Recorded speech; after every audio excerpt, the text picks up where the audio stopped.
Bienvenue à l'émission Profession Passion, émission de contact entreprise qui se veut un visage différent du dirigeant. Et aujourd'hui, j'ai la chance d'accueillir une dirigeante, en l'occurrence Josiane Capron.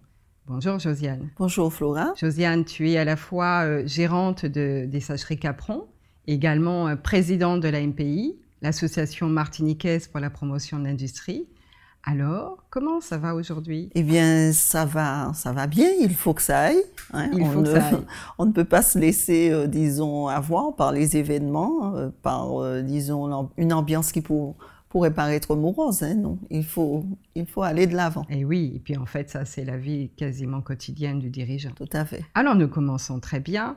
Je te propose de justement voir à dire quel a été ton parcours de vie pour arriver justement à être dirigeante des sacheries Capron. J'ai fait des études de sciences économiques et sociales que j'ai menées à terme jusqu'à la licence ici en Martinique. Ensuite, j'ai continué ces mêmes études à Grenoble. Donc, j'ai fait également un diplôme de sciences politiques. Qui complétait très bien ma formation de sciences économiques et sociales. Ensuite, j'ai présenté, disons, les concours pour entrer dans l'éducation nationale que j'ai réussi. J'ai enseigné une année à Grenoble et ensuite, j'ai eu la chance d'avoir ma mutation pour le lycée de Bellevue qui venait d'ouvrir justement une section pour enseigner les sciences économiques et sociales. Tout en enseignant, j'ai poursuivi également des études de comptabilité et j'ai obtenu le diplôme d'expert comptable. Par la suite, disons vers les années 2000, j'ai dû laisser l'enseignement, prendre une disponibilité pour justement intégrer la sacherie Capron et prendre la succession de mon père. Donc finalement, une entreprise familiale, à caractère une entreprise familiale, tout à fait, oui. Et à laquelle tu succèdes, en fait. Et voilà, exactement. Et donc, je dirige l'entreprise depuis 2000. Donc, cela fait bientôt 18 ans que je suis chef d'entreprise. Et justement, Josiane, peux-tu nous dire qu'est-ce qui te passionne? En premier lieu, c'est le monde de l'industrie. Et ce que j'aurais évidemment souhaité, c'est bien évidemment que la production locale se développe au maximum et dans la plupart des secteurs d'activité, que ce soit dans le domaine matériel ou dans le domaine immatériel. Il est indispensable justement pour nous de produire parce qu'un peuple qui ne produit pas, c'est un peuple qui petit à petit meurt. Il perd ses valeurs, il n'a plus de référence et la société, disons, s'en ressent. Le fait de produire, ça permet de montrer au monde entier que même si nous sommes une petite île, eh bien, nous produisons de la richesse, de la valeur ajoutée et que nous avons des choses à échanger avec eux. Nous ne sommes pas que de simples consommateurs passifs, prêts à recevoir tout ce qui vient d'ailleurs et à ne rien donner en échange. Produire localement, ça nous permet justement de mettre en valeur les savoir-faire, de mettre en valeur les compétences de nos concitoyens et c'est quelque chose d'extrêmement important. Là, je sens déjà la personne qui défend sa cause de la production locale ouais. Et de l'industrie, évidemment, bien sûr. Tout à fait. On va poursuivre cet échange. Oui. Mais comme cette émission, elle est tournée autour de toi, et que l'idée, c'est aussi que tu puisses parler de toi, de ce que tu aimes, il y a quelqu'un qui a voulu témoigner. Qui a voulu témoigner de qui tu es, de ce que tu apportes. Je connais Josiane Capron depuis plusieurs années, puisque nous sommes un peu collègues. Nous avons des branches d'impression et des branches de fabrication d'emballage. Pas exactement les mêmes, mais assez pour qu'on puisse se contacter. Et avant elle, je connaissais son père qui était le fondateur de l'entreprise Capron. Cette rencontre avec la MPI, c'est normal puisque nous avons tous les deux des activités industrielles. Ma femme et Josiane ont été conviées à rejoindre le comité directeur de la MPI. Ce qu'elles font avec succès, ce sont des gens qui participent réellement, puisqu'elles sont au cœur de leurs entreprises dans la gestion, dans la conduite de leurs entreprises. Ce que je pourrais dire sur Josiane quant à ses qualités ou sa personnalité, c'est cette espèce de tout le temps tout le temps calme, tout le temps souriante, tout le temps, on ne sait même pas à quel moment elle serait fâchée. Je n'ai jamais entendu élever la voix. C'est une personne qui, naturellement, est gentille, posée, tout en faisant extrêmement bien son travail. On n'a pas intérêt à avoir un problème avec elle, mais elle reste souriante et gentille. C'est extraordinaire. Alors, mais je remercie beaucoup. C'est une très, très agréable surprise hein, de savoir que je suis, disons, appréciée et que surtout, on trouve que je suis calme. C'est parfait. C'est très, très bien. Mais oui. On dit quand même... attention, hein? Il dit quand même attention, oui, parce que c'est bien que oui, tu attends quelque chose. Effectivement, c'est calme et ferme. Voilà. Ferme, oui. Et il dit aussi bien fait, travail bien fait. Il y a une forme d'exigence. Absolument, parce que pour moi, une de mes passions, c'est quand même justement le travail. Et arriver jusqu'au bout d'un objectif, c'est important. Pouvoir, disons, se dire, tiens, on l'a fait, malgré les difficultés. Oui, ça me correspond tout à fait. D'accord.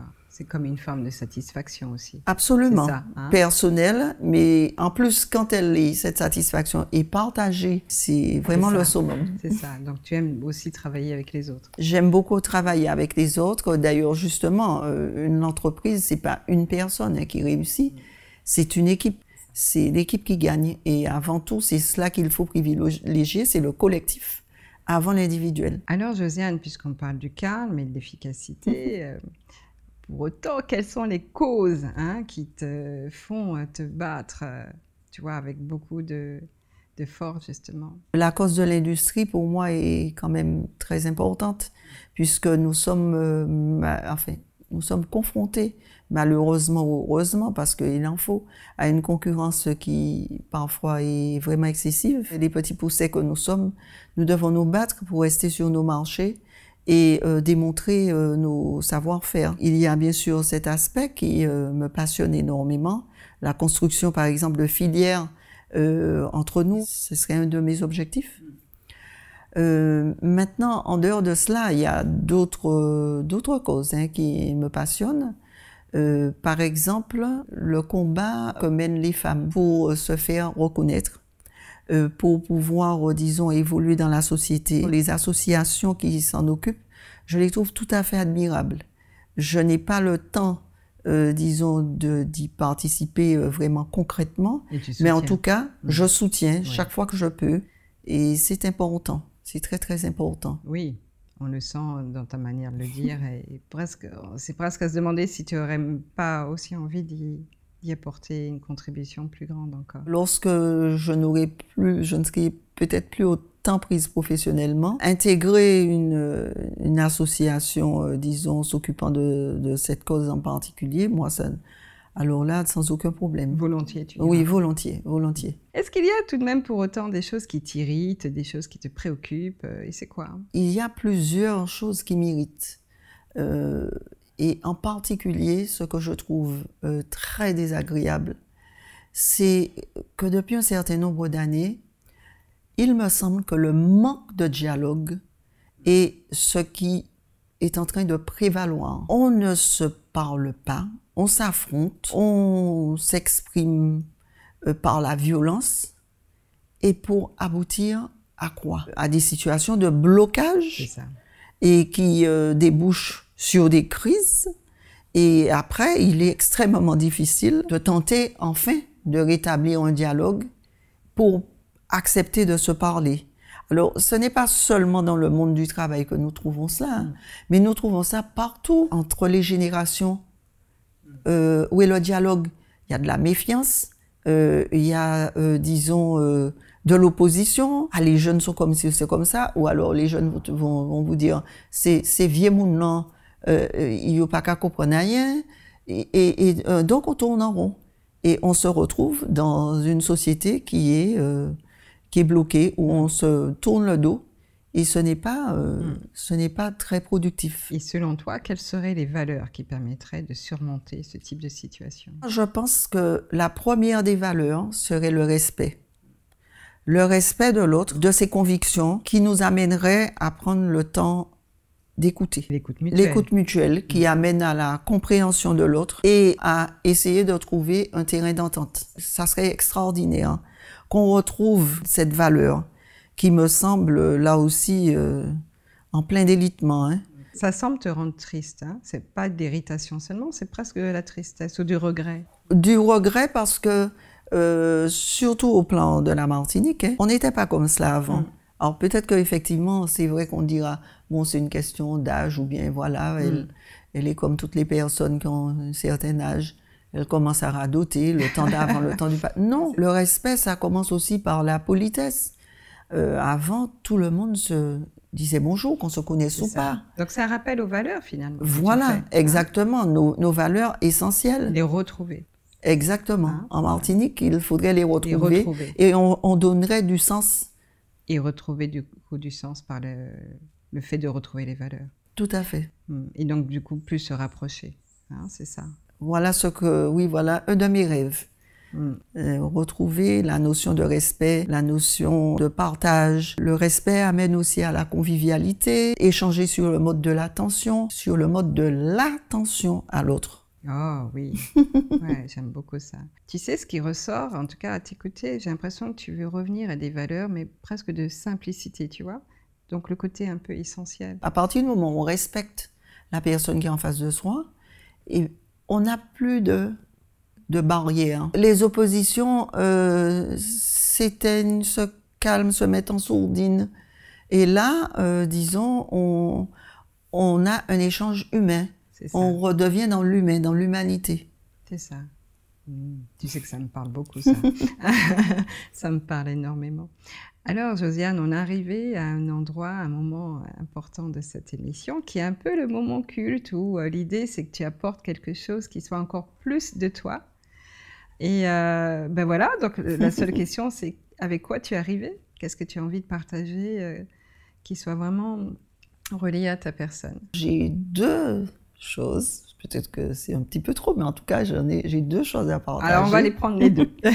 Je me suis découvert une passion pour tout ce qui est naturopathie. Alors, dis-nous tout. À force de voir, effectivement, l'environnement saccagé, je me suis donc penchée sur tout ce qui est connaissance des plantes, connaissance d'une alimentation saine. Et j'avoue que le domaine est absolument immense. C'est vaste. Ah oui. Et très vaste. Je pense que les quelques années qui me restent là à vivre, je vais vraiment tâcher de les remplir au maximum par, disons, la connaissance de ces plantes. Super. D'ailleurs, justement, j'ai porté là un livre que j'ai découvert récemment et qui est devenu, disons, un petit peu mon livre de chevet. Voilà. Il est vraiment, vraiment très bien. Il ne parle que de plantes de notre environnement. Caribéenne, voilà. Bien ancré dans notre territoire. Super. Alors, et la deuxième, alors? Alors, la deuxième... on est curieux. La deuxième, elle est plus festive. Il s'agit de la danse. Alors j'aime danser, j'aime beaucoup danser. Alors, que ce soit effectivement les danses qu'on dit danse de salon, qu'on danse en couple, comme la biguine, la mazurka, ou autre danse, hein. J'ai découvert la danse orientale, qui est très variée, très diverse. En plus, physiquement, ça demande beaucoup. Ah oui, c'est ce que j'allais te dire. Hein, ça demande beaucoup de souplesse, beaucoup d'agilité. Ça demande énormément. C'est ça, c'est ça. On sent chez toi justement cette envie, tu vois, de faire attention à soi, de prendre soin de soi, de son corps, en même temps de savoir aussi le mettre en mouvement. Je le sens à travers cette question de danse, puis de la danse orientale, c'est une danse où le corps est en mouvement, hein, et puis avec une forme d'harmonie aussi. Absolument, c'est l'aspect gracieux justement que j'aime. Et là aussi, bon, c'est une danse qui m'a un peu étonnée parce que comme j'ai eu l'occasion aussi de faire de la danse classique, on a aussi beaucoup de postures qui rappellent la danse classique. Et elle est très synthétique. bonne synthèse. Bien, donc entre la naturopathie et puis la danse, il y a vraiment beaucoup de liens. Ce que je vois surtout, c'est que tu as finalement une démarche culturelle très développée et artistique. Merci, hein. Oui. Merci vraiment, Josiane, pour ce beau moment avec toi dans Profession Passion. Donc voilà, c'était Profession Passion avec Josiane Capron. Merci encore, Josiane.